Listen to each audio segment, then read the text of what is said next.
sebelum kita belajar kita baca basmalah. Bisa baca sorry.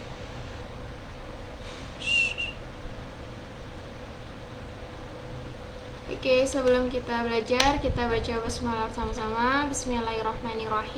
Dan doa mau belajar. Raditu billahi rabba wa bislami dina wa bi Muhammadin nabiyya wa rasula rabbi zidni ilma warzuqni fahman amin amin ya rabbal alamin. Jadi untuk persiapan TO ya. TO kelas 9 SMP, pelajarannya IPA. Jadi berarti kan materinya dari kelas 7 sampai kelas 9 ya, Dek ya. Nanti mungkin di setiap soal kita bakalan setidaknya seperti mengulas kembali sedikit materi kayak di nomor 1, nomor 2 ini kan adanya di kelas 7. Mungkin nanti kita mengingat kembali kira-kira ada apa aja sih di materi kelas 7 gitu ya. Jadi nomor 1, besaran turunan yang diperoleh dari 3 besaran pokok yaitu panjang, massa, dan waktu adalah A. Volume, B. Massa jenis, C. Kecepatan, D. Gaya. Kira-kira jawabannya yang mana, Aisyah?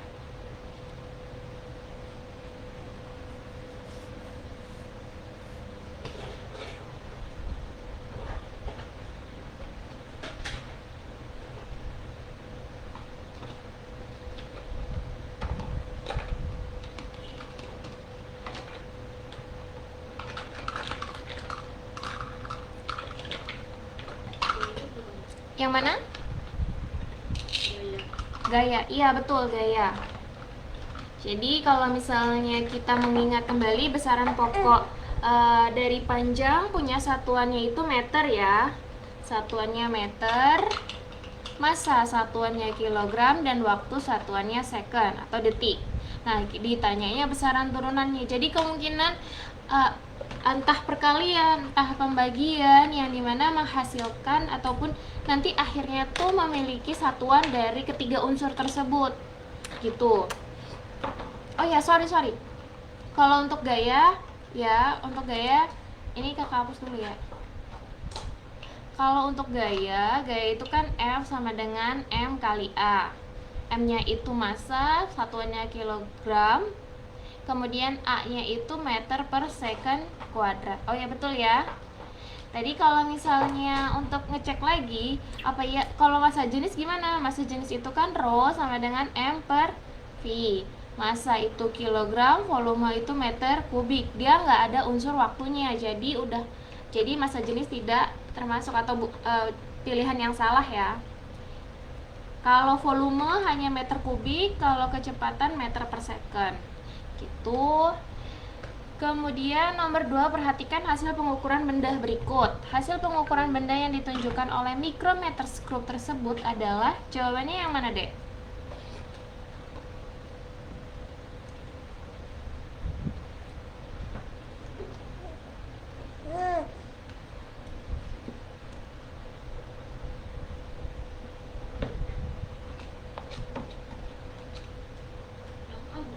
Yang A, 6,34. Oke, jadi menurut Aisyah sementara jawabannya yang 6,34. Nah, kalau kita lihat dari gambarnya bahwa berhentinya mikrometer skrup ini dalam pengukurannya ternyata melewati garis kecil yang di bawah ya, melewati garis kecil yang bawah.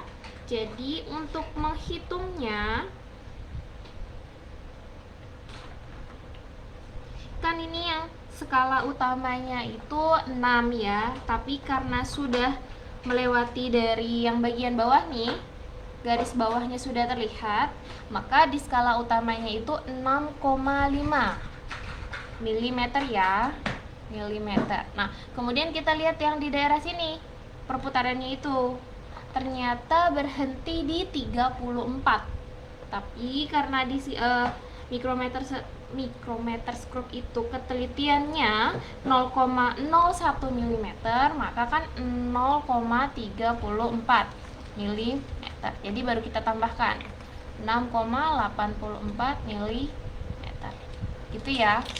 Jadi dilihat apakah sudah melewati garis yang di bawah ini atau enggak.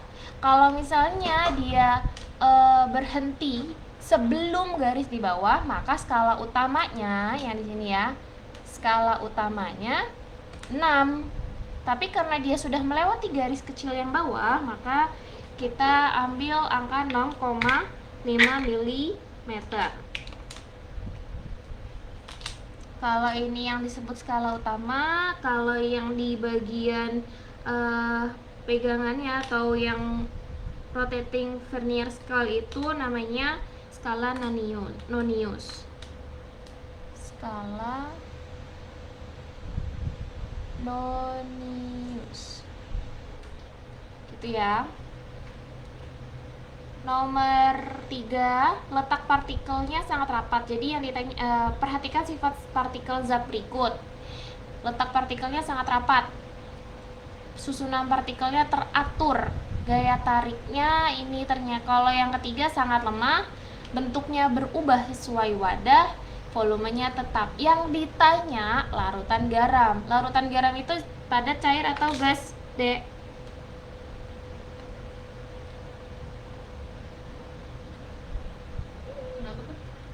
Larutan garam itu termasuk zat padat, cair, atau gas? Cair, betul. Jadi kira-kira sifat partikel zat cair itu yang mana? 1, 2, 3, 4, atau 5?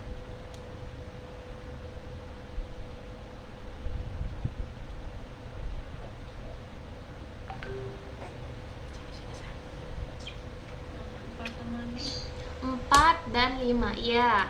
Jadi bentuknya berubah sesuai wadahnya, betul ya. Volumenya tetap. Jawabannya 4 dan 5. Untuk yang sangat rapat dan teratur merupakan dari zat padat. Kalau ada kata-kata gaya tarik antar partikelnya sangat lemah, dia termasuk gas. Kita lanjut ke nomor 4. Perhatikan perubahan zat berikut. Perubahan zat ya. 1-6, air menjadi es, bensin menguap, kapur barus menyublim. Nah, ini ada kata-kata menguap, menyublim, mengkristal, mengembun, meleleh. Perubahan wujud yang melepaskan kalor, yang berarti kondisinya dia dingin. Jawabannya yang mana, Dek?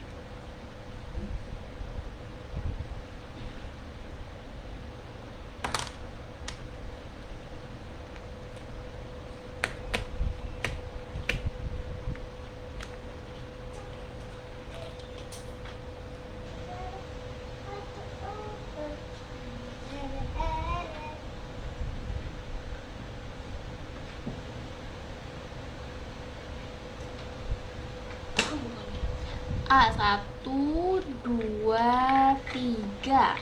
Oke. 1, air menjadi es ya, dia kondisinya dingin, betul. Bensin menguap.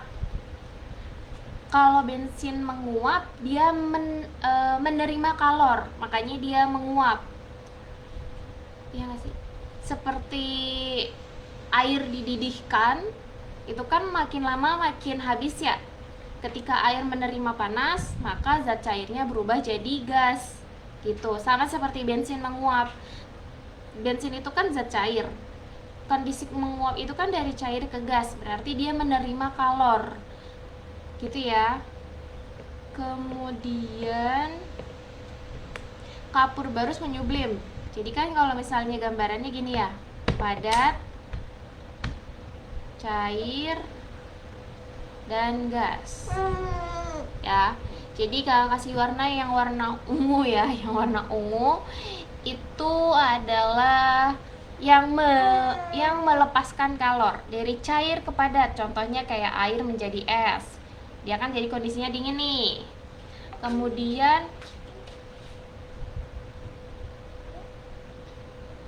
Kemudian seperti kalau lilin meleleh itu ini menerima kalor, lilin meleleh ya. Kemudian uap air mengembun. Uap air mengembun itu ketika pagi hari, kalau misalnya biasa kita lihat di dedaunan. Nah, itu melepaskan kalor. Uap air itu gas, mengembun jadi cair ya. Kesini dia kondisinya dingin. Kemudian uap air laut mengkristal, sama halnya kayak ketika ada perubahan dari gas jadi kristal, Itu yang contohnya uap air jadi kristal itu bisa seperti salju ya. Jadi gas jadi padat ya. Nah, ini yang melepaskan kalor. Jadi jawabannya 1, 4, dan 5. Sedangkan sebaliknya ya, kayak padat jadi cair. Contohnya apa? Lilin yang dilelehkan, es batu yang menjadi air. Cair jadi gas ketika air dididihkan. Mendidih ya, atau ini menguap. Kalau ini kan mencair, kemudian padat jadi gas, itu menyublim ya. Itu jadi untuk yang warna ungu itu merupakan yang melepaskan kalor atau kondisinya dingin. Kalau yang warna merah itu menerima kalor, cair jadi padat, membeku, gas jadi cair, mengkristal ya.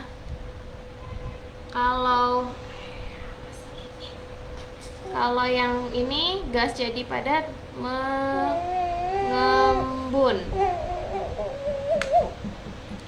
Oke, kita lanjut ke nomor 5. Perhatikan pernyataan berikut. Dari pernyataan di atas yang merupakan perubahan fisika. Perubahan fisika. Ingat-ingat ada perubahan fisika dan ada perubahan kimia. Jadi kira-kira kalau untuk yang perubahan fisika, jawabannya yang mana, Dek?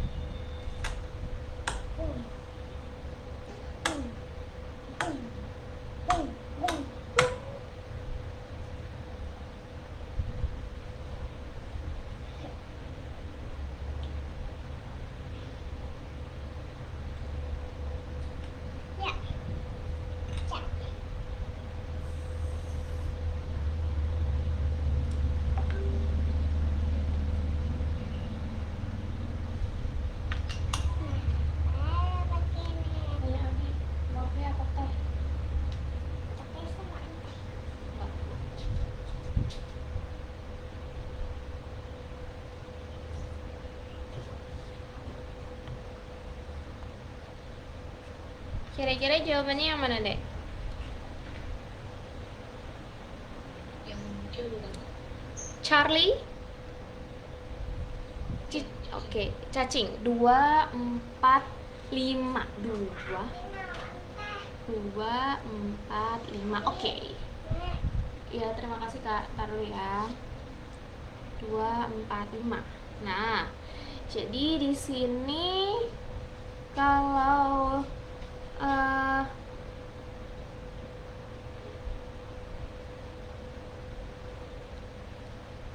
perlu diingat bahwa perubahan fisika itu kan perubahan suatu hal atau suatu materi yang tidak menyebabkan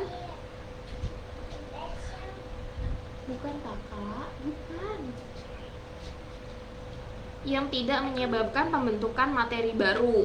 Contohnya kayak misalnya kalau di pilihan ini ya, contohnya seperti lilin yang meleleh, dia tidak menyebabkan pembentukan materi baru. Karena ketika lilin meleleh, dicairkan lagi dan akan dibentuk jadi padatan, dia akan tetap menjadi lilin lagi gitu.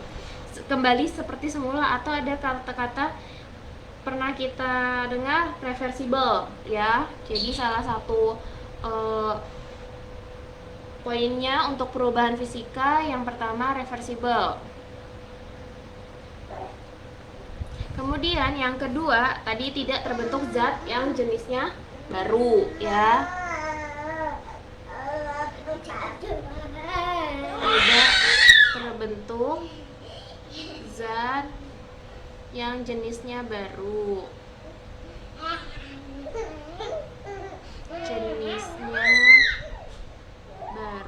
Kemudian yang ketiga, tidak terjadi reaksi kimia.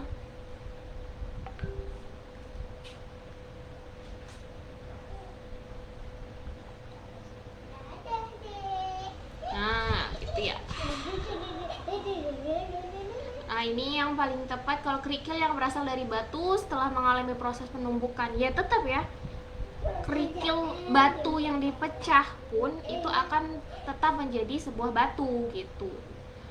3, 4. Kemudian kalau dilihat antara 1, 2, dan 5, gula pasir dimasukkan ke dalam air dan diaduk. Nah, itu kan akan menjadi larutan gula ya. Berarti adanya reaksi kimia. Nah, kemudian kayu yang dibakar menjadi abu. Kan dia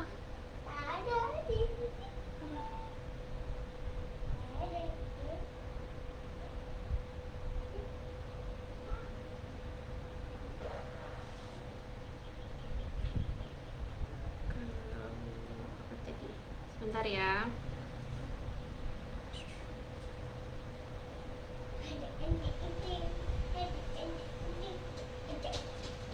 Kalau kayu yang dibakar menjadi abu, ya tadi termasuk perubahan kimia. Kenapa? Karena ada reaksi pembakaran yang membutuhkan oksigen dan mengubah kayu menjadi zat baru, yaitu arang. Jadi untuk yang nomor 2 enggak ya. Nomor 2 enggak, berarti antara B sama D. 1, 3, 4 atau 3, 4, dan 5. Ada ini yang bantuin toh sayang. Kok malah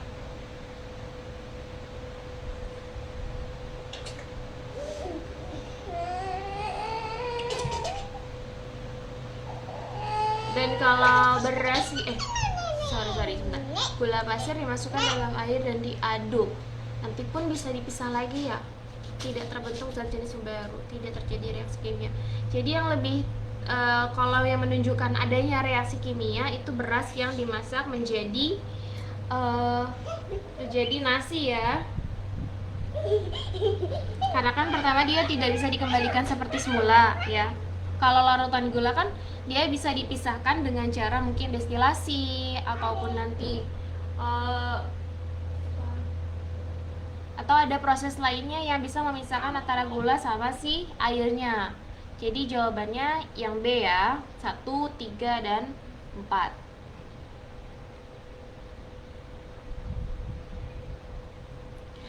Nomor 6, molekul yang memiliki susunan partikel seperti skema tersebut adalah unsur, larutan, senyawa, campuran. Kira-kira apa, Dek?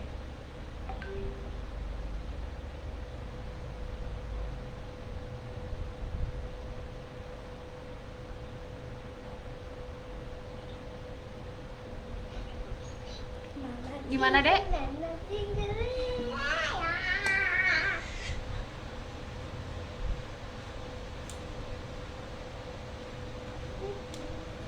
Kalau misalnya unsur, kita ingat kembali, unsur itu adalah zat tunggal yang tidak dapat diubah kembali ya, tidak dapat diubah lagi menjadi zat yang lebih sederhana.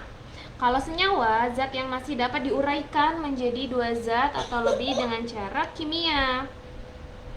Kalau larutan, campuran yang homogen ya biasanya.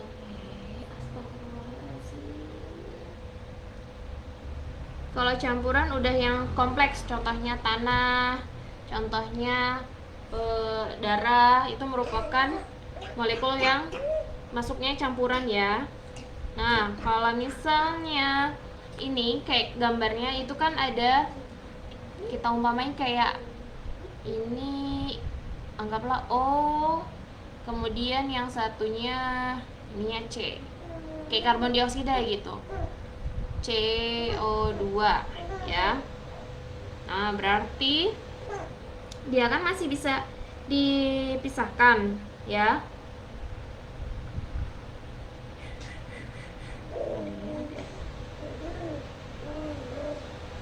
Jadi dia termasuk senyawa ya. Contoh lainnya apa kalau senyawa? H2O, NaCl, terus NH3. Nah, itu salah dari sekian banyak contoh yang merupakan termasuk molekul senyawa gitu ya. Bisa juga H2O atau NH2 gitu. Jadi itu merupakan senyawa. Kita lanjut ke nomor 7. Perhatikan tabel berikut. Jadi ada tabel zat 1 sampai 4 yang dimana ketika di uji coba menggunakan kertas lakmus, ternyata kalau misalnya yang zat pertama dia menunjukkan positif pada lakmus biru nih.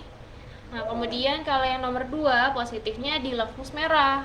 Nah, perlu diingat, kira-kira kalau misalnya lakmus merah, lakmus biru itu sebagai penanda apa ya? Pasangan zat yang bersifat basa adalah yang mana, Dek?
Yang mana nomor 7, Dek?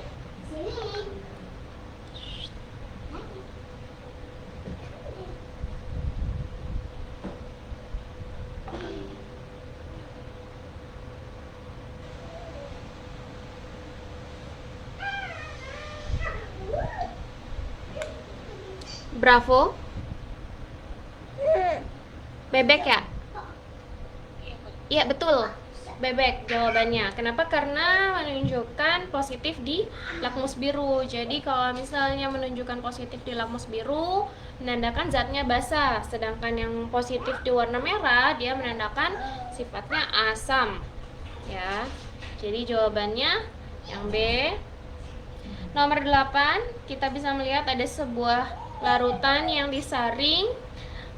Kemudian ada hasilnya di Erlenmeyer-nya ya. Nah, itu yang ditanyain yang X. Kira-kira yang X itu apa namanya? Filtrat, cairan, pelarut, atau endapan?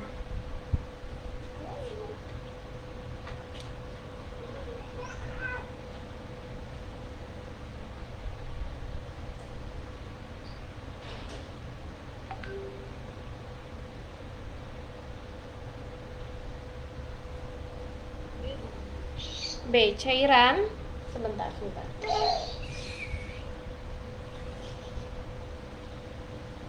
Jadi untuk cairan sendiri,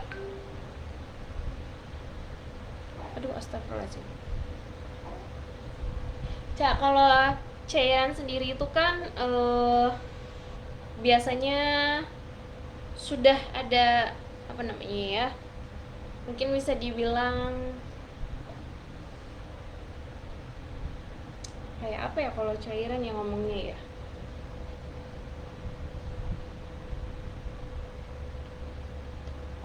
Itu kalau kita penyebutan sebuah zat yang volumenya tetap dengan kondisi suhu dan tekanannya tetap dan bentuknya ya sesuai dengan wadahnya ya, itu namanya cairan. Nah, kalau misalnya yang ditanya yang X ini, dia adalah yang disebut dengan filtrat. Filtrat itu yang lolos dari penyaringan. Ya, kan itu kan disaring ya dia. Disaring biasanya mungkin bisa pakai kertas saring ataupun lainnya. Jadi filtrat itu zat yang bisa melewati, sebentar, tulis ya. Zat yang bisa melewati penyaringan.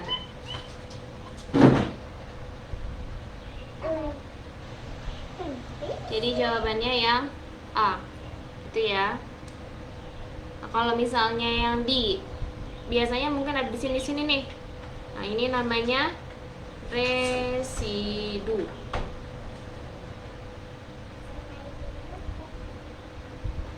Kemudian kita lanjut ke nomor 9. Perhatikan kejadian sehari-hari berikut. Bola basket menggelinding di lapangan basket. Budi menjatuhkan bola basket dari atas tangga ke lantai. Mobil mainan digerakkan dengan baterai. Tamiya meluncur pada lintasan yang termasuk gerak lurus berubah beraturan GLBB. Yang mana, Dek?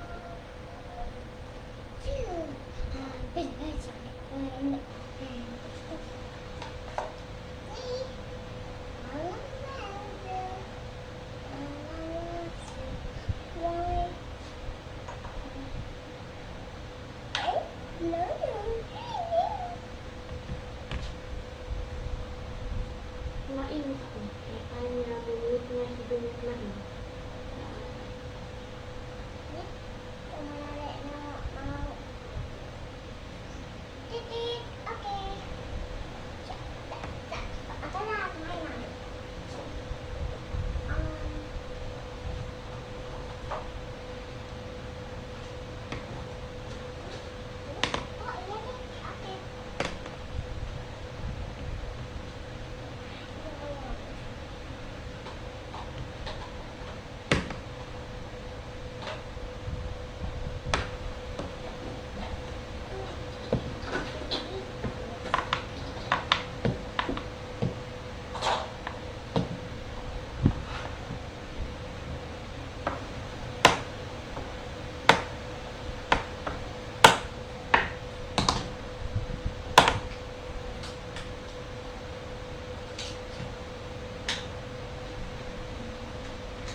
Kira-kira jawabannya yang mana, Dek?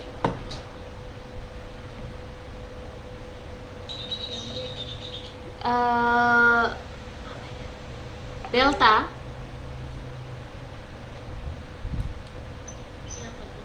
Oke, kita lihat ya. Jadi GLBB gerak lurus berubah beraturan itu biasanya ada perubahan dari kecepatan dan waktu dan menghasilkan sebuah percepatan. Nah, jika percepatannya bernilai negatif, namanya kita biasanya membahasanya perlambatan. Tapi kalau misalnya bernilai positif, berarti dia makin cepat atau percepatan, gitu ya.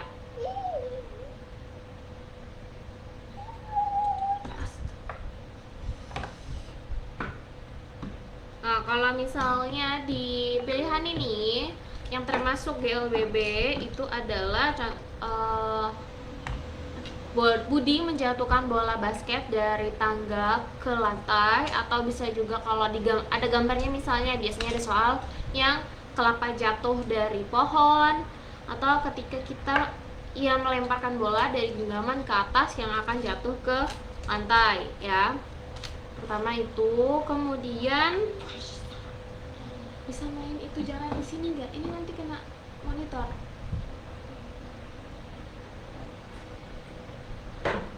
Kemudian mobil mainan digerakkan dengan baterai, biasanya ini termasuk gerak lurus beraturan. Kemudian ada Tamiya yang meluncur pada lintasannya. Tapi tidak ada jawabannya. Bola basket menggelinding di lapangan basket. Mobil mainan digerakkan dengan baterai. Tadi nomor 3 enggak ya? Ya. Jadi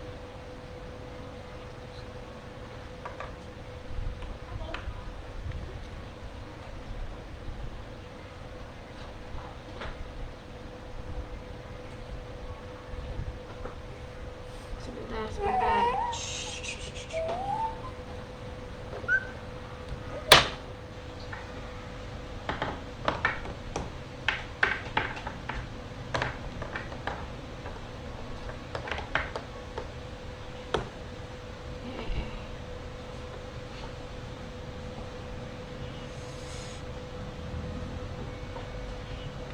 Jadi jawabannya 1 dan 2 ya, bola basket menggelinding di lapangan basket. Nomor 10, ini kita masuk yang ke hitungan. Perhatikan gambar berikut. Jadi gaya 1, F1, F2 dan F3 dia searah. Ya. Maka percepatan yang dialami balok sebesar masih ingat ya rumusnya? Untuk nomor 10, sigma F sama dengan M kali A. Jumlah gaya sama dengan massa kali percepatan. Tapi yang ditanya percepatannya. A sama dengan sigma F per M. Karena searah, maka semua kita tambahkan. 10 tambah 30, ini F2-nya sama dengan 2 kali F1. 2F1 berarti dikali ya, 2 kali 10, 20 Newton. Tambah 20 per M-nya 120 kg. Berarti sama dengan 60 per 120 kg. Kita coret. Kita coret nolnya, berarti 6 per 12, yaitu setengah meter per second kuadrat. Jawabannya yang B ya. Perhatikan gambar air dalam ketiga wadah berikut. Berdasarkan gambar, pernyataan yang benar adalah air di gelas X memiliki kalor yang sama dengan air di gelas Z. X sama dengan Y lebih besar daripada X, atau Z lebih kecil daripada X. Boleh kira-kira mana? Dipahami dulu. Kira-kira dari X itu sama Y sama suhunya, tapi yang berbeda kuantitasnya, banyaknya ya. Lebih banyak Y. Sedangkan Z dia lebih sedikit, tapi dia suhunya lebih banyak. Kira-kira yang mana?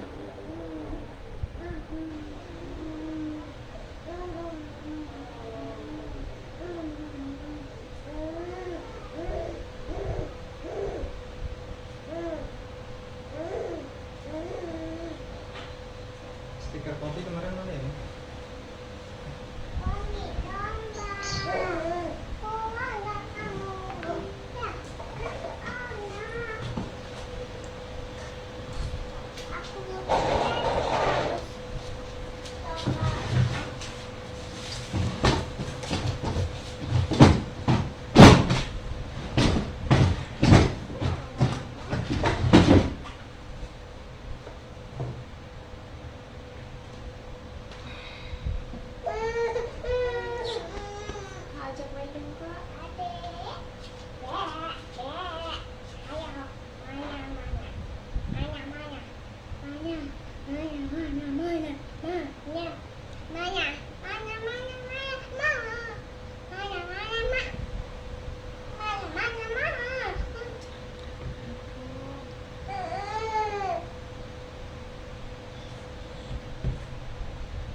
Jawabannya yang mana, Dek?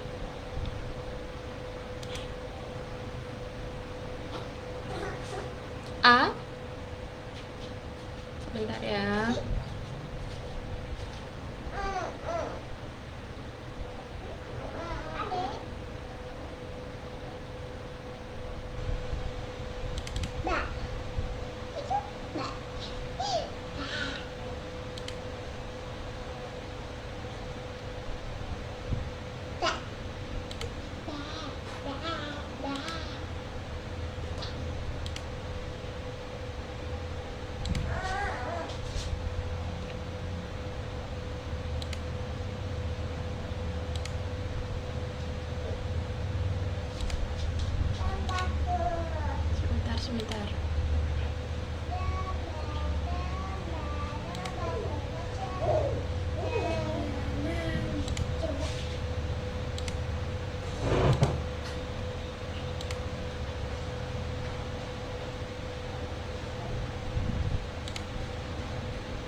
Air di gelas X memiliki kalor yang sama dengan air di gelas Z.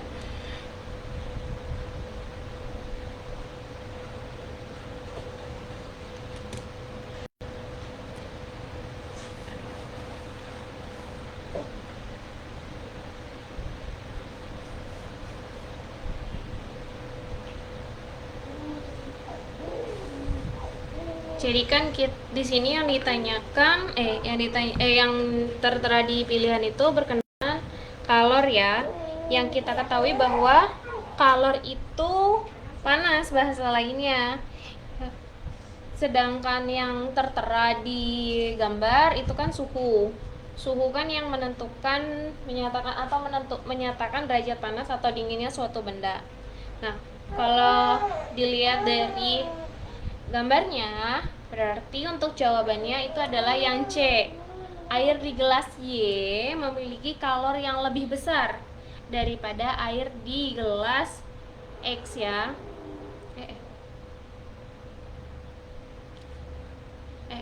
Benar-benar. Jadi jawabannya yang C. Karena kuantitas si Y lebih banyak daripada X dan memungkinkan kalor yang diserap oleh Y itu lebih banyak daripada kalor yang diserap oleh si X ya.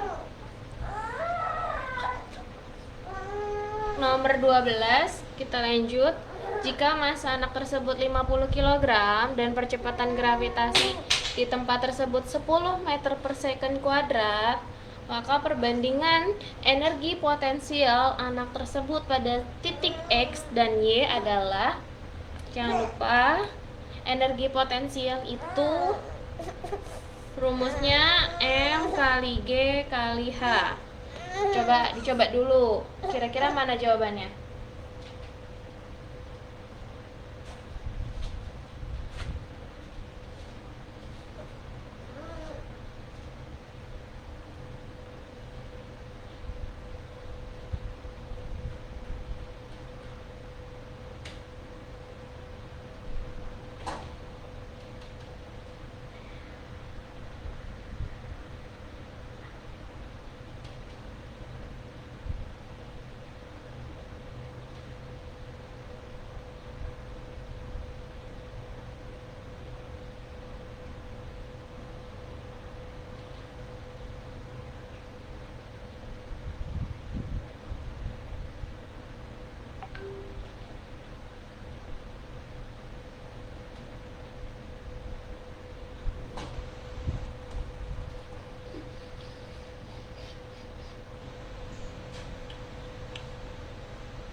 B.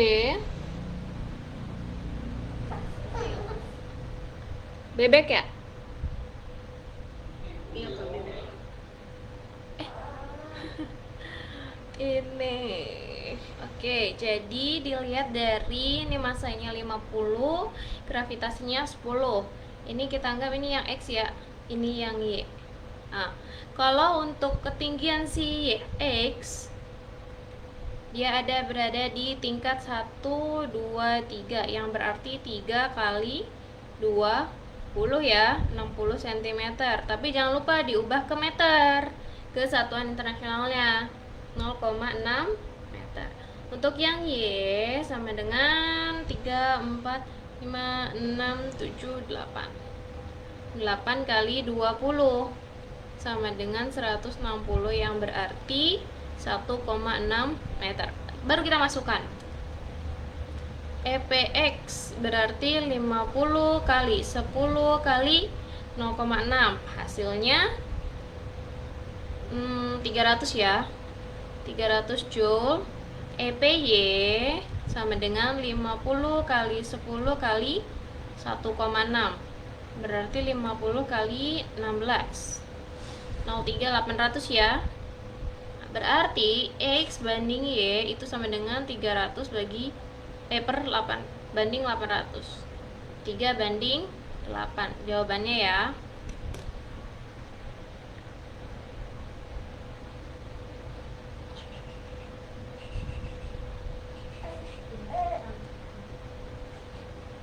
Kita lanjut ke nomor 13.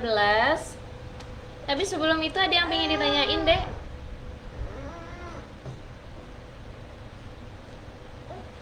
Aisyah, ada yang mau ditanyain dulu nggak?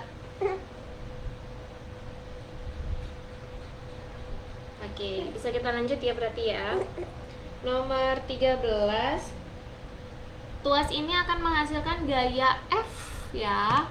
F yang paling kecil bila beban W diletakkan di titik yang mana? Coba.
Yang mana, Dek?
Jawabannya yang mana, Aisyah?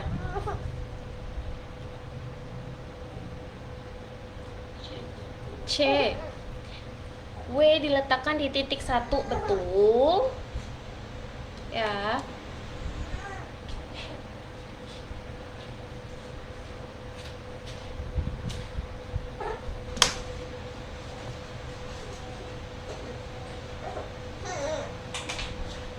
Kemudian untuk titik tumpunya, kalau makin dijauhkan dari beban, dia malah akan menyebabkan si F-nya itu ataupun gaya yang kita butuhkan untuk mengangkat beban makin berat, makin besar malahan. Nah, jadi biar kita mendapatkan gaya yang ringan atau paling kecil, itu titik tumpunya diletakkan di dekat bebannya di titik 2 dan F tetap di titik nomor 7 ya.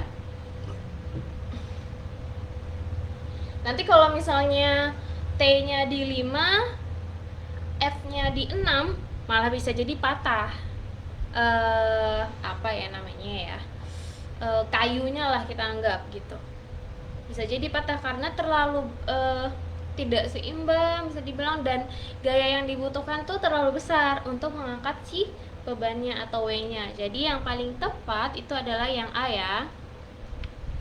Kemudian nomor 14, perhatikan pernyataan berikut.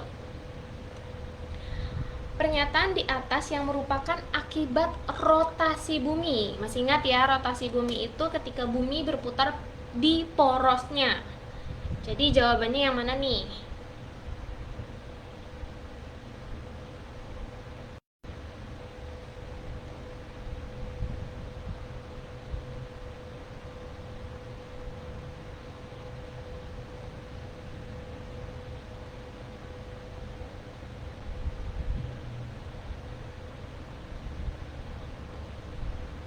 Ada rotasi, ada revolusi. Kalau ini yang ditanyakan rotasi berputar pada porosnya. Kalau revolusi mengelilingi matahari. Rotasi bumi berapa lama, Aisyah?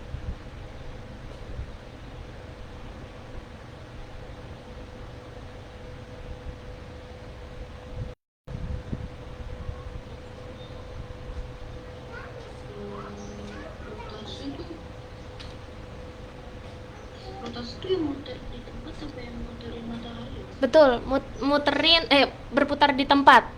Kalau yang memutari matahari dia namanya revolusi. Nah, kalau rotasi bumi berapa lama? 24 jam. Betul, 24 jam. Berarti jawabannya yang mana? Akibat rotasi.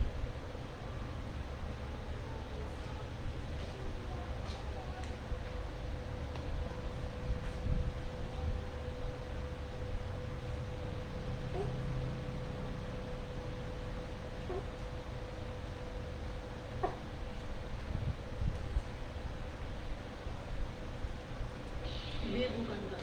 B, adanya pergantian. Oke. Sorry 1 dan 4. Matahari terlihat terbit dari timur dan terbenam ke barat.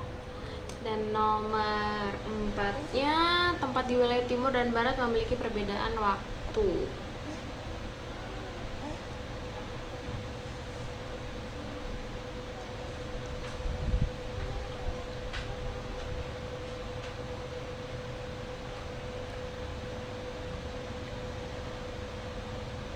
Ya, betul, jawabannya yang B.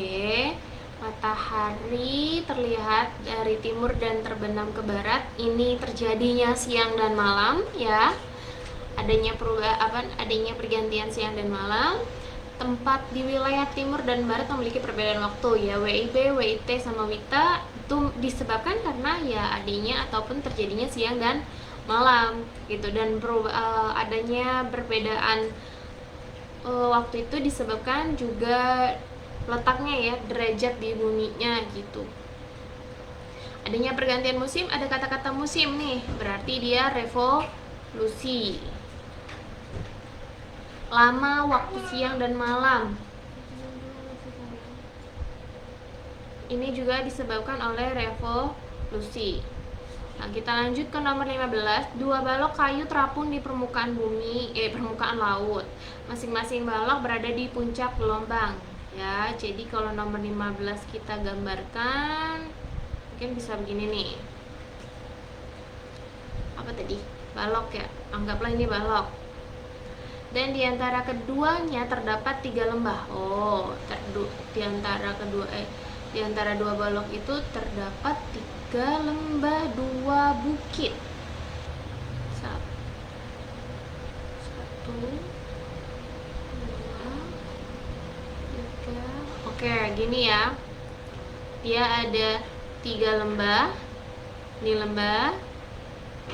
Kemudian ada 2 bukit. Di sini baloknya berarti. Jika jarak kedua balok adalah 6 meter, ini segini, aduh. Ini 6 meter dan keduanya mengalami gerak neutron sebanyak 10 kali dalam 2 second. Cepat rambat gelombangnya adalah, nah, cepat rambat gelombang itu rumus umumnya V sama dengan lambda kali frekuensi ya. Nah, awalnya kita pertama nyari si frekuensinya dulu.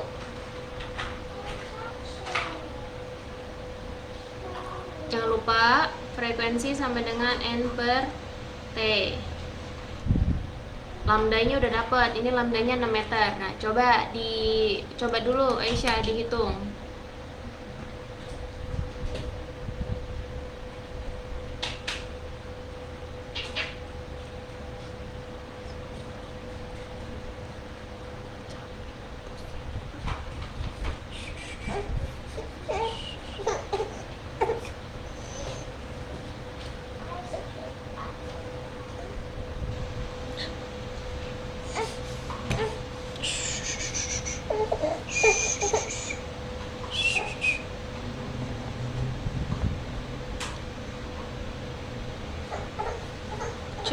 Jadi kayaknya tadi siswanya dia lagi ada kendala di sinyal ya teman-teman.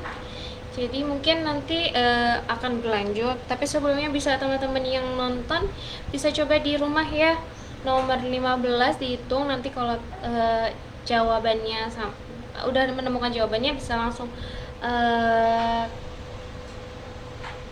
tulis di kolom komentar dan kita lihat apakah sama dengan jawabannya.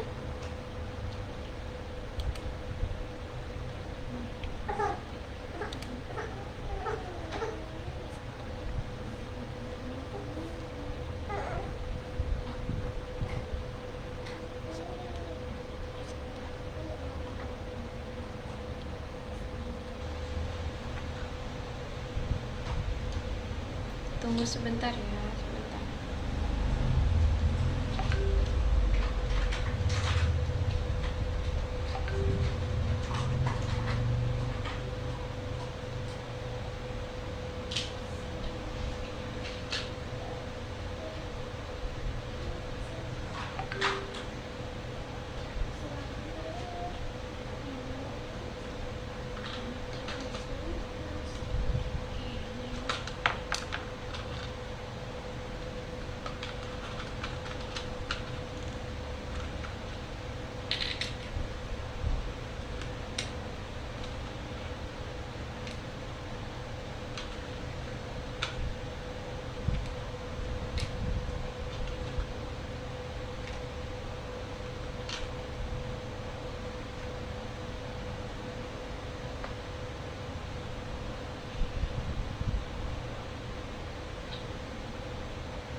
Oh sorry, jadi untuk 6 meternya itu bukan apa ini tadi ya? Oh ini jarak kedua balok kayu ya. Kalau lambdanya kita cari lagi ya. Jangan lupa teman-teman bahwa lambdanya itu jarak kayu dibagi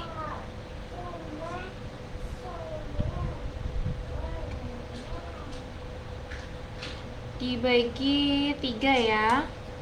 Jadi untuk lambdanya itu sama dengan L per N.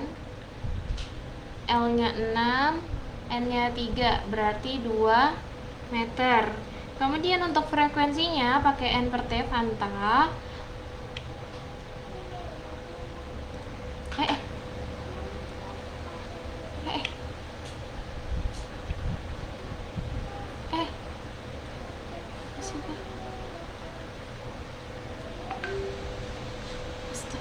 sih?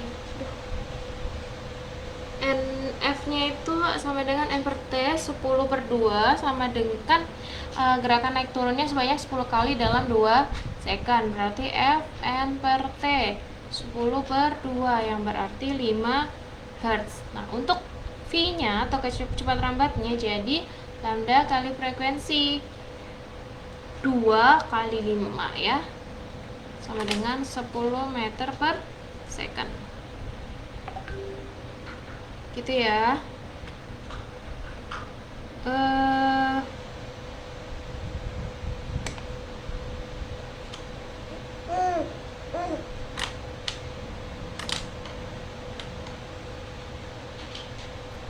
Kita lanjut ke nomor 16. Dari atas kapal, seorang peneliti memancarkan bunyi ke dasar laut seperti gambar berikut.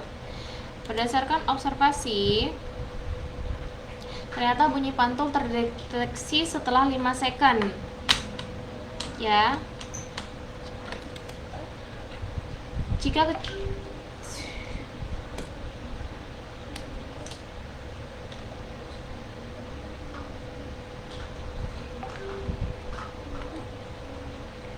Jika kecepatan bunyi di air laut 1400 meter per second, maka kedalaman laut tersebut adalah, jadi kita kan ini kan dia terpantul, berarti kan pakai rumus yang S sama dengan V kali T bagi 2 yang udah diketahui T-nya sama kecepatannya, maka kedalaman lautnya adalah, kalau misalnya kita hitung pakai ini, berarti kan S sama dengan 1400 dikali 5 per 2. Berarti ini coret ya, 700 kali 5 bagi 2.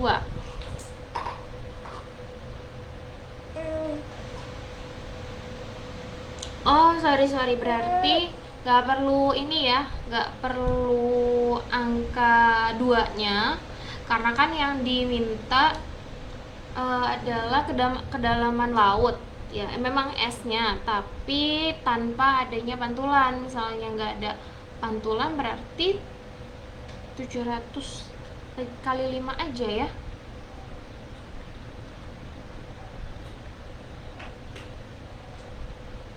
Berarti sama dengan 3500 meter. Oh ya. Halo, assalamualaikum Dek. Aisyah udah di layarnya masih ada soal nggak atau ketutup? Oke, jadi yang di nomor 15 tadi kita nyari lambdanya dulu ya. Jadi kalau si lambdanya itu belum ketemu, lambdanya itu 2 meter. 6 meternya itu apa? Panjang gelombang. Jarak kedua balok, sorry. Baru lambda itu kan panjang gelombang. Jadi 6 dibagi 3 sama dengan 2 meter. Kemudian untuk nyari frekuensinya N per T 10 dibagi 2 sama dengan 5. Lalu kita baru bisa masukkan V sama dengan lambda kali frekuensi 2 kali 5 sama dengan 10 ya. Nah, untuk yang nomor 16, karena ditanyakannya kedalaman laut, maka kita langsung aja nih tinggal mengalihkan kecepatan dengan waktunya. Bunyi pantul terdeteksi setelah 5 second. Berarti kan jadi tinggal langsung jadi langsung 1400. Oh, sorry. Ini benar kok. Ini kan gini ya. Kok dihapus? Sorry. Kan jawab rumusnya S sama dengan V kali T bagi 2. Ini dibagi 2 ya. Nah, 1400 dibagi 2 kan 700 kali 5 3500 meter. Itu ya. Nomor 17, bentuk bayangan yang benar pada cermin datar. Kira-kira yang mana, Aisyah?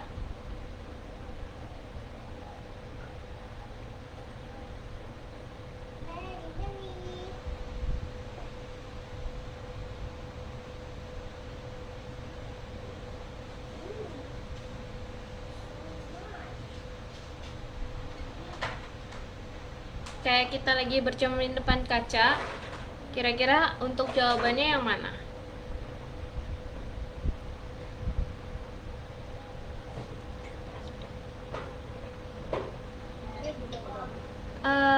Cicak?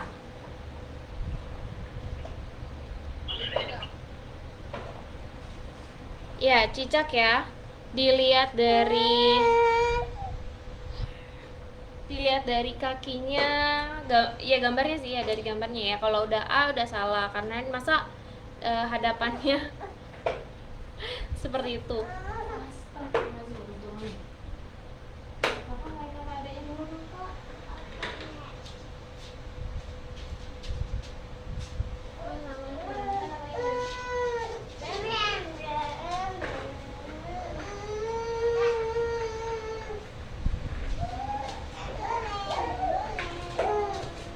Jadi untuk nomor 17 jawabannya C.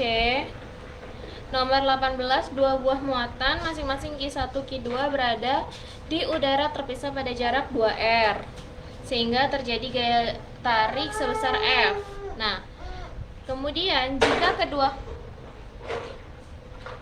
kedua muatan dipindahkan sehingga berjarak setengah kali jarak semula, ya berarti R doang nih. Maka gaya tarik antar kedua muatan menjadi apa?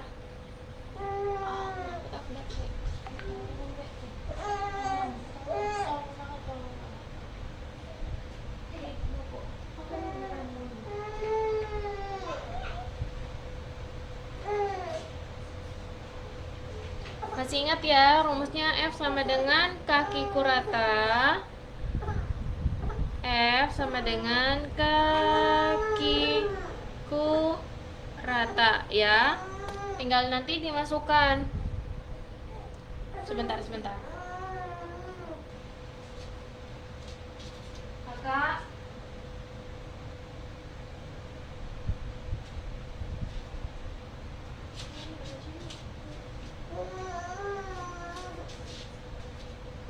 Askia, panggil lagi dulu dah. Bawa adek dulu sebentar aja.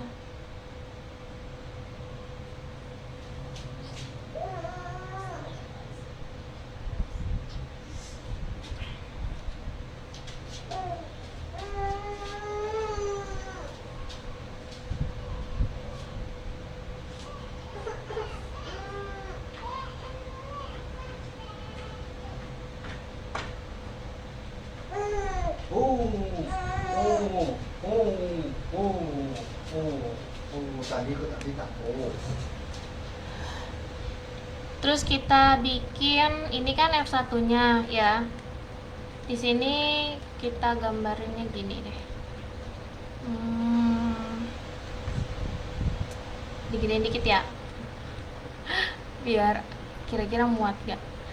Jadi ini F sama dengan kakiku rata. Nah, tapi yang di kondisi pertama itu R-nya 2. Mana tadi? Ya, nomor 18 ya. R-nya 2 ya. Untuk kondisi yang pertama dia 2R. Berarti dikuadratkan. F1. Kemudian F2-nya sama dengan kakiku rata. Q-nya nggak ada perubahan. Yang ada perubahannya itu jaraknya setengah kali jarak mula-mula.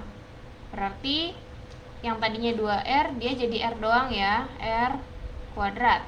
Nah ini K-nya coret. Berarti kan kondisinya jadinya gini, F1, F2 sama dengan K-nya kita coret ya. Ini kita coret, berarti di atas itu 1/4 R kuadrat, di bawah hanya 1/4 R kuadrat. Yang berarti, kita ganti warna ya. Yang berarti F1 per F2 sama dengan R kuadrat per 4R kuadrat. R-nya kita coret. Nah, kemudian setelah R-nya kita coret, nanti ini agak nggak enak nih gambar. Ini maaf ya, dihapus dulu, nanti ditulis lagi deh. R-nya dicoret, yang berarti F1, F2 sama dengan 1/4. Berarti maka gaya tarik antar kedua muatan menjadi F2-nya yang ditanya. Berarti 4 kali F1. Ini ya. kali silang, dipindahin tempat. Jadi 4F.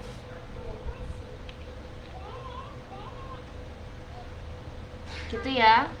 Yang sebelumnya itu F1 sama dengan kaki rata 2R ya tadinya.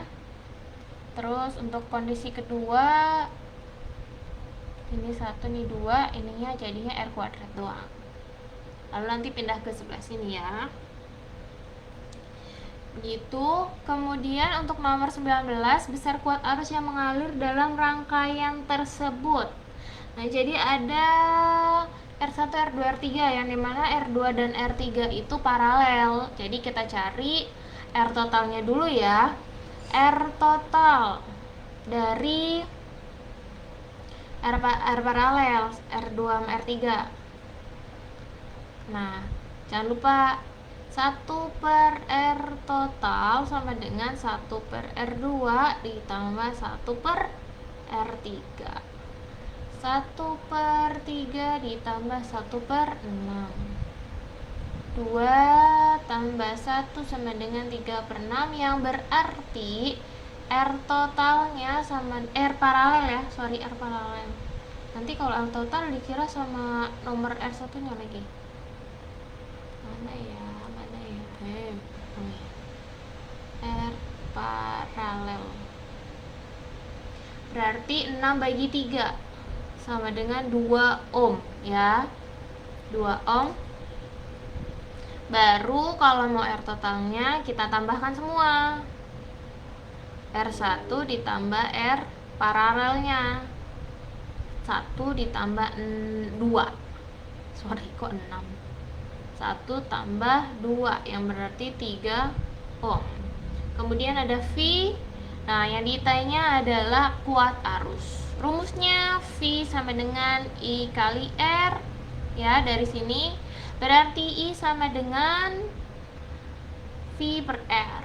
V-nya 6, R-nya 3. Berarti I sama dengan 2 ampere. Gitu ya. Jadi dicari paralelnya dulu, R paralelnya ya, R2, R3 ditambah 1 ya, jangan lupa. Baru ditambah sama si R1. Karena kan kenapa nggak jadi 1/1 atau 1/2, bukan.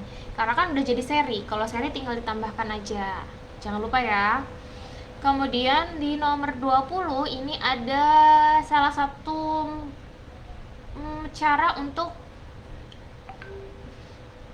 membuat suatu benda memiliki sifat kemagnetan, yaitu dengan cara digosok menggunakan magnet, seperti pada gambar. Jika logam-logam tersebut menjadi magnet, kutub-kutub yang terjadi pada ujung logam B, F, dan G berturut-turut adalah, coba diperhatikan Aisyah, kira-kira B, F, G jadi apa?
Jawabannya yang mana, Dek?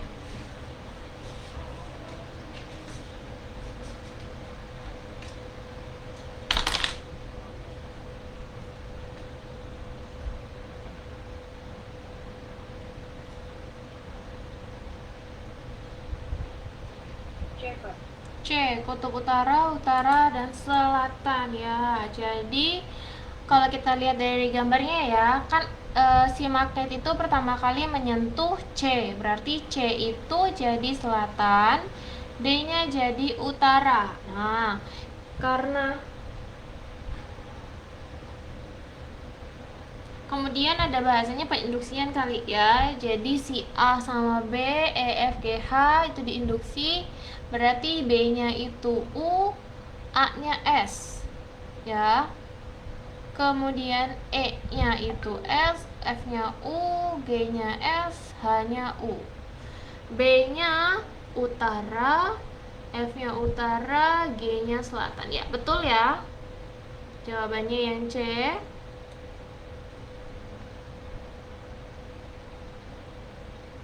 Kita lanjut ke nomor 21. Sebuah transformator step up menghasilkan beda potensial 200 volt. Transformator tersebut dihubungkan dengan sumber tegangan 100 volt.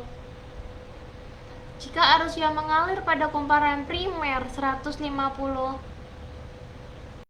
mA, maka arus listrik yang mengalir pada kumparan sekunder adalah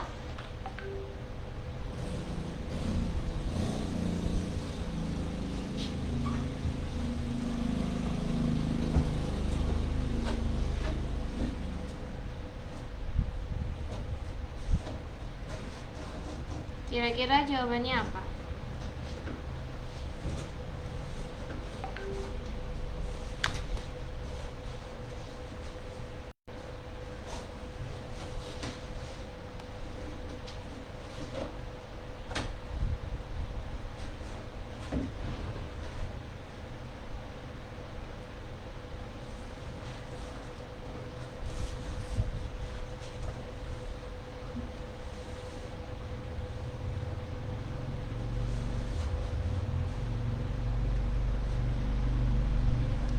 Kan yang diketahuinya itu untuk 200 volt itu merupakan tegangan sekunder ya, 200 volt.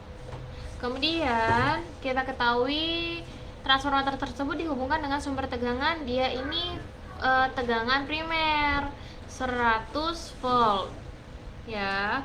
Kemudian kumparan primer, arus yang mengalir pada kumparan primer berarti IP itu 150 miliampere, yang berarti kalau kita ubah ke ampere kita bagi 1000 berarti 0,15 ampere ya. Yang ditanya apa? Yang ditanya kumparan sekunder atau IS. Penyelesaian pada transformator, hubungan antara tegangan primer, tegangan sekunder, kemudian kan ada arus primer dan arus sekunder, bisa dengan cara yang ini. Tegangan primer per tegangan sekunder sama dengan kuat arus sekunder, kuat arus primer. Kita masukkan angkanya.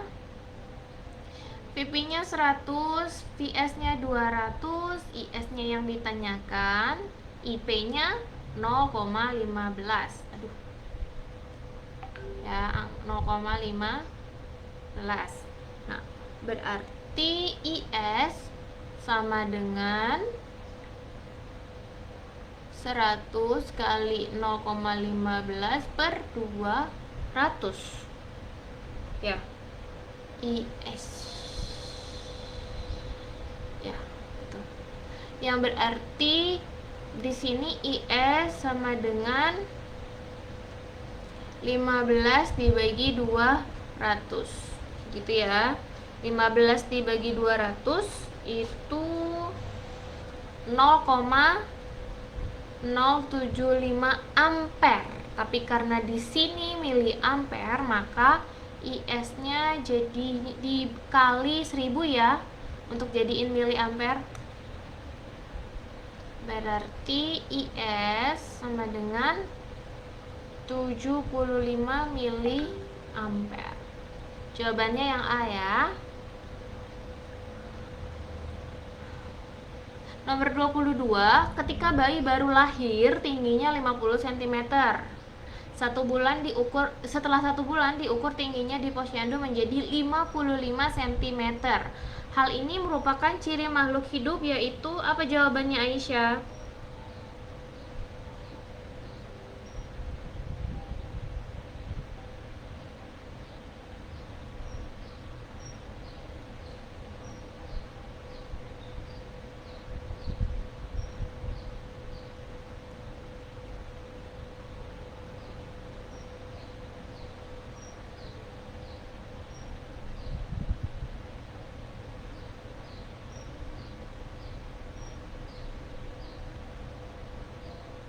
Bertambah nih tingginya.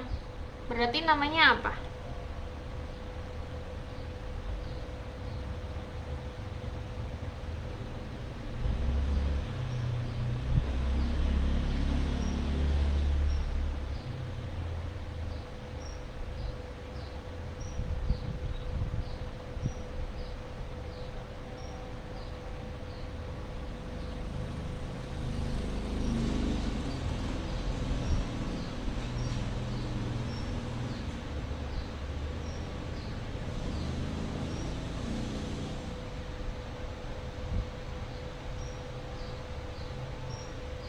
Jawabannya apa, Dek?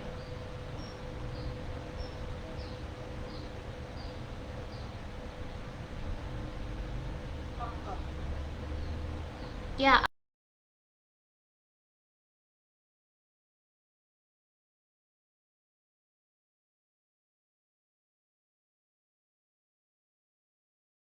komponen biotik, berarti makhluk hidup penyusun ekosistem sawah. Yang mana, Dek?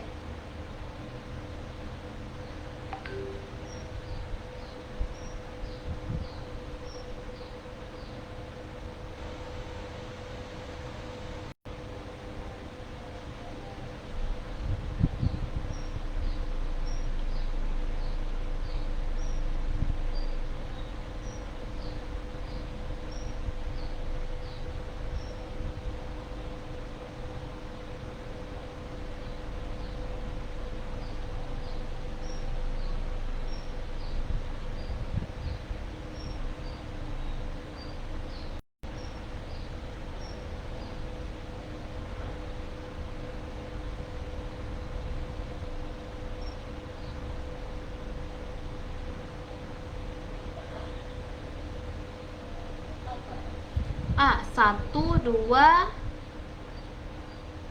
A. Alfa.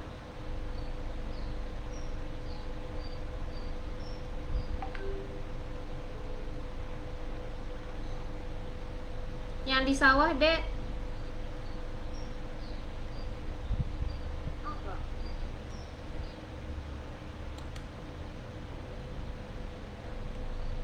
Kalau yang di sawah nomor 1 betul.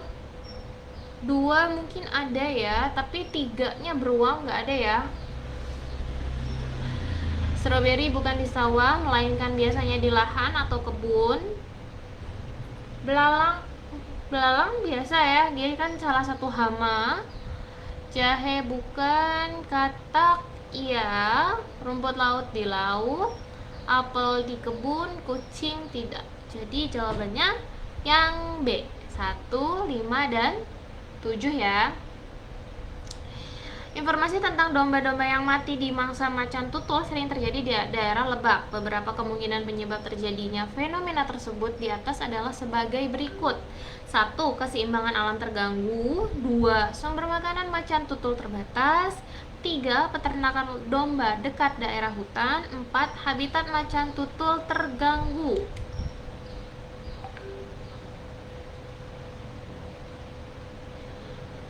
Kemungkinan yang tepat sebagai penyebab terjadinya fenomena tersebut ditunjukkan oleh nomor yang mana, Dek?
Jadi untuk yang nomor 24 jawabannya apa?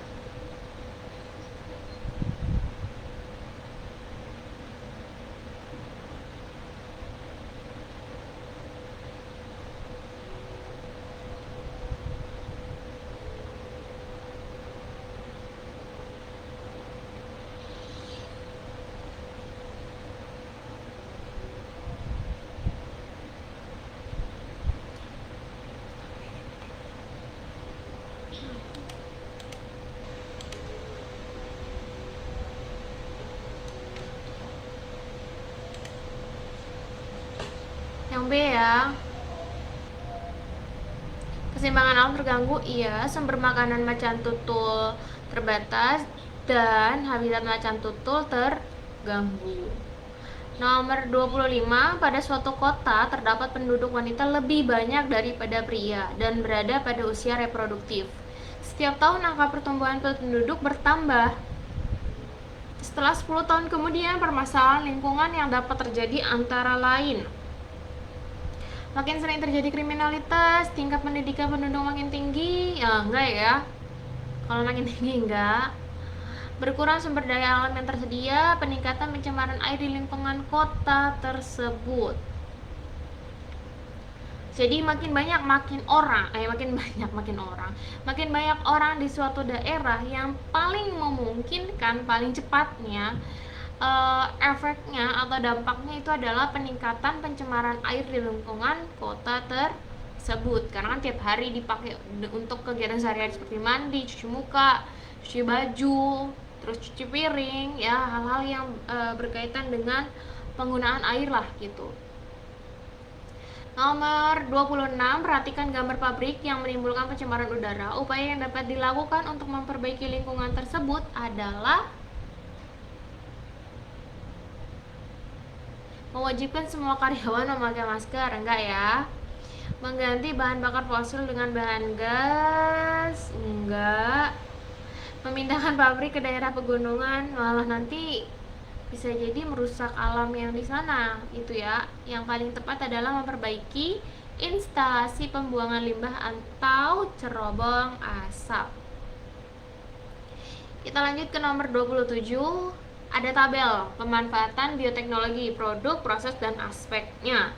Hubungan yang benar antar produk, proses, dan aspek ditunjukkan oleh tape fermentasi. Prosesnya fermentasi, aspeknya pangan, betul ya?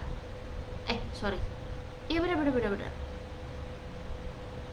Insulin, prosesnya rekayasa genetika, iya. Tapi aspeknya bukan pertanian, melainkan kesehatan.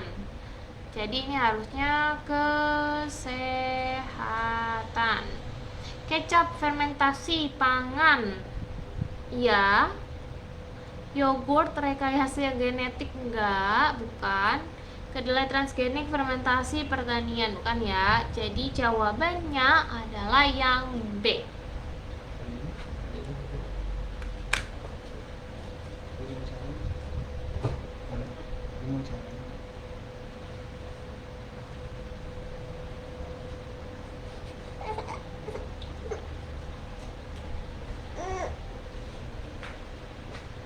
Perhatikan gambar penampang melintang batang tumbuhan berikut yang nomor 28. Ini monokotil atau dikotil, Dek?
Jadi untuk jaringan pembuluh yang berfungsi mengangkut air dan zat hara dari akar ke daun.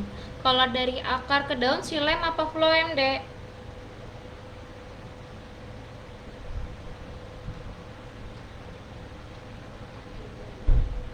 Silem.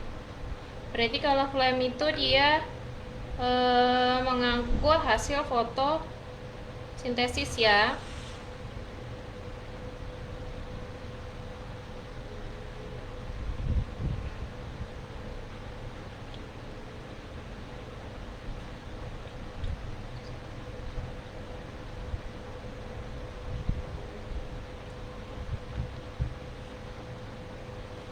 Kalau dilihat dari gambarnya dia monokotil ya. Dia cuman ada satu lapis epidermis. Kemudian sebentar.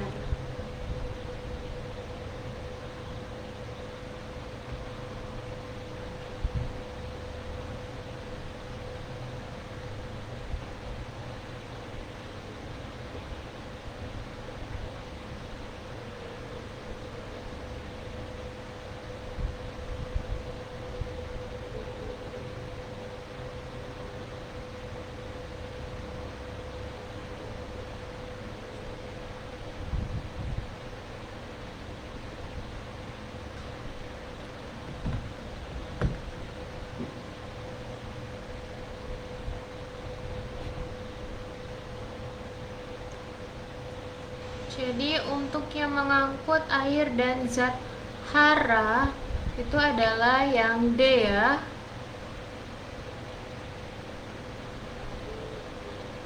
Karena kalau yang Y ini epidermis.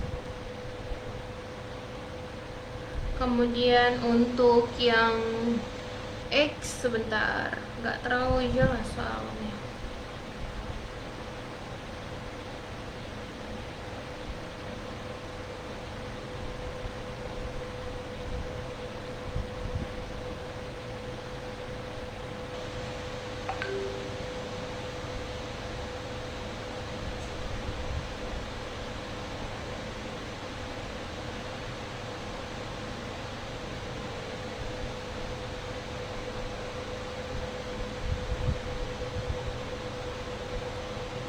Kemudian kalau yang mana tadi Z kita udah tahu bahwa silem ya, silem. Kemudian untuk yang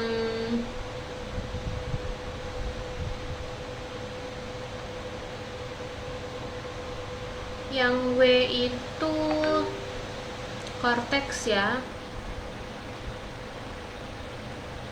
Dan X itu bisa jadi ya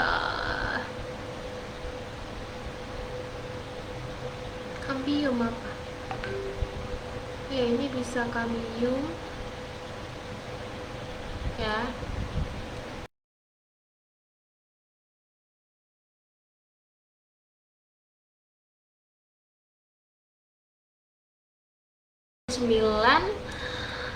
Perhatikan tabel di atas perhatikan tabel data hasil percobaan berikut ini. Bagian daun yang ditutup berwarna coklat, yang tidak ditutup berwarna biru tua. Kesimpulannya apa? Ini berkenaan dengan fotosintesis. Nah, jadi yang ditutup itu tidak terjadi fotosintesis ya. Jadi makanya dia warnanya coklat. Kalau yang tidak ditutup menunjukkan adanya reaksi dari Lugol dan hasil fotosintesis itu. Jadi jawabannya daun yang tidak tertutup terjadi fotosintesis. Ya, betul. C ya. Nomor 30, kebiasaan membawa beban yang terlalu berat di bagian punggung sehingga tubuh membungkuk. Kebiasaan tersebut dapat mengakibatkan kelainan tulang yang disebut apa, Dek?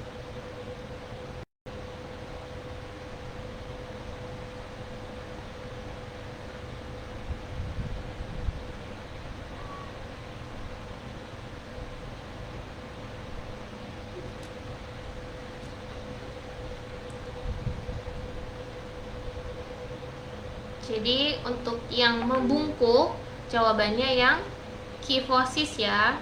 Kalau skoliosis itu yang miring ya, yang bentuknya kayak S gini lah duduknya. Kemudian kalau lordosis itu yang terlalu maju ke depan.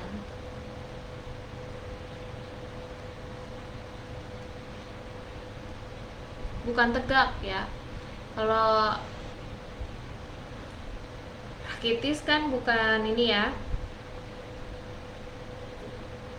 bukan termasuk yang berkenaan dengan kelainan tulang, walaupun rakitis itu merupakan salah satu penyakit yang dimana kelainan pertumbuhan tulang yang disebabkan kekurangan vitamin D ya. Kalau rakitis itu karena kekurangan vitamin D. Oke, mungkin cukup 1-30 sampai